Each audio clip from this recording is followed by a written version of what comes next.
Kamusta mga idol? PBA update muna tayo.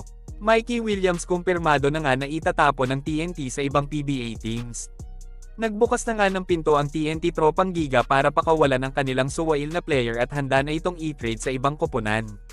Matapos nga na matalo ng TNT ang Barangay Ginebra sa pangalawang pagtatagpo nila sa Governor's Cup Finals, napatunayan ng koponan ni Chot Reyes na hindi na nila kailangan pa ng serbisyo ng isang Mikey Williams.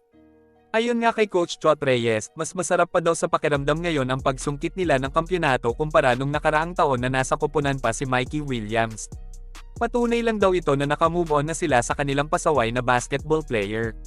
Sa pagkapanalo ng TNT laban sa Ginebra, nakita ni Chot Reyes na sapat na si Calvin Oftona at Reynam Batak para makasungkit pa sila ng maraming kampyonato sa PBA.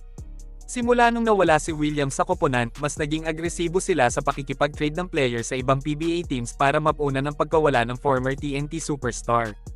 Nakuha nga nila sina Reynam Batak at Brandon Ganuelas Roser mula sa magkahiwalay na trade sa koponan ng Blackwater at NLEX na suki na ng TNT pagdating sa mga blockbuster trade mga idol. At dahil nga nakamove on na ang TNT kay Mikey, hindi daw nangangahulugan na basta na lang nila pababayaang makawala ang kanilang former player. Ayon kay Chot, kailangan daw dapat mabigat din ang magiging katumbas ni Mikey kung interesado ang mga PBA teams na gustong kumuha sa kanya. Ilan sa mga koponan na napapabalita na gustong sumungkit kay Williams ay ang SMC at Converge. Naging usap-usapan nga noon ang pagtataksil ni Mikey Williams sa TNT matapos siyang makita sa victory party ng San Miguel kung saan nasungkit nila ang All-Filipino Crown noong 2022. Walang naging salaysay si Mikey tungkol sa insidente mga idol, pero pinagtanggol naman siya ng ilan sa mga SMB players kabilang na ang former SMB na si Robbie Herndon. Hindi naman daw sinasadya at nagkataon lang daw na nasa iisang restaurant lang sila nagtagpo. Dahil sa pangyayaring yon, nag-umpisa ng maging demanding si Mikey sa pamamagitan ng paghingi ng mas malaking sahod na hindi naman kayang ibigay ng TNT management. At doon na nga nag-umpisa ang drama ng kampo ni Williams at TNT, na sa tingin ng ibang PBA analyst dahilan na lang ito ni Mikey para makawala siya sa koponan ni MVP nang sa gayon matrade siya sa koponan na gusto niyang paglaruan. Pero dahil ayaw ng TNT na alisin nila ang rights nila kay Mikey Williams, napilitan na lang ang TNT point guard na lumipad pabalik ng Amerika na naging dahilan para ma-terminate na ang kanyang kontrata.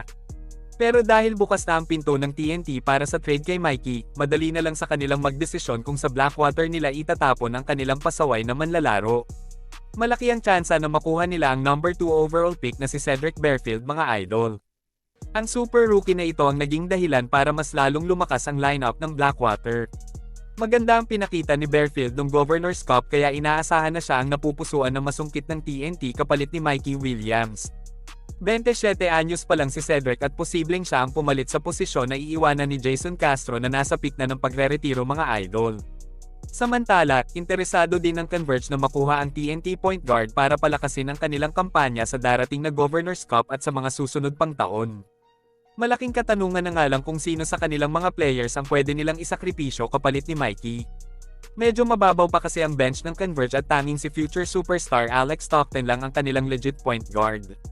Maliban kay Stockton, sina Justin Arana at Justin Baltazar na lang ang natitirang star ng Converge. Kaya naman mahihirapan din ang Converge na mahanapan ng kapalit si Mikey. Hindi naman papayag ang TNT na mapunta si Williams sa SMC teams mga idol. Siyempre, hindi nila gugustuhin na mas lalo pang lumakas ang kanilang rival team sa PBA.